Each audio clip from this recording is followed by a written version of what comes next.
দর্শক দেখছেন মাধ্যমিক শিক্ষা জাতীয়করণের দাবিতে ইতিমধ্যে আন্দোলন করছেন শিক্ষকরা এবং আমরা আপনাদেরকে দেখানোর চেষ্টা করছি সরাসরি পুলিশের মুখোমুখি অবস্থানে তারা রয়েছেন। আমাদের দাবি না শুধু, এটা বাংলাদেশের সবার দাবি।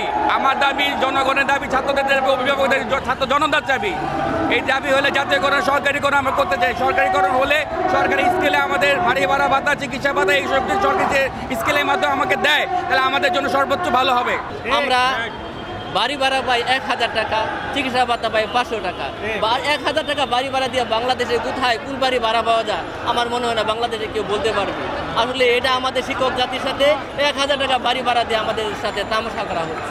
কোনো দেশকে উন্নত করতে চাইলে শিক্ষা ব্যবস্থাকে উন্নয়ন করতে হবে, শিক্ষা ব্যবস্থাকে টেকসই উন্নয়ন করতে গেলে এবং শিক্ষকের জীবনযাত্রার মান উন্নয়ন করতে হবে। আর শিক্ষা এখন আমরা চাই বৈষম্যমুক্ত শিক্ষা ব্যবস্থা।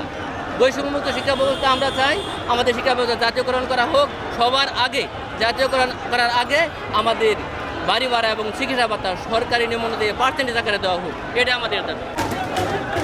দর্শক আপনারা দেখছেন মাধ্যমিক শিক্ষা জাতীয়করণের দাবিতে ইতিমধ্যে শিক্ষকরা আন্দোলন করছেন। আমরা সরাসরি আপনাদেরকে দেখানোর চেষ্টা করছি তারা পুলিশের যে ব্যারিকেড দেয়া ছিল ব্যারিকেডের সামনে এসেছে এবং এখানে তারা আন্দোলন চালিয়ে যাচ্ছেন। সকাল 9টা থেকে তাদের আন্দোলন শুরু হয়। এখানে আসলে সকাল থেকেই প্রেস ক্লাবের সামনে যে সড়কটিকে বন্ধ করে তারা আন্দোলন চালাচ্ছেন।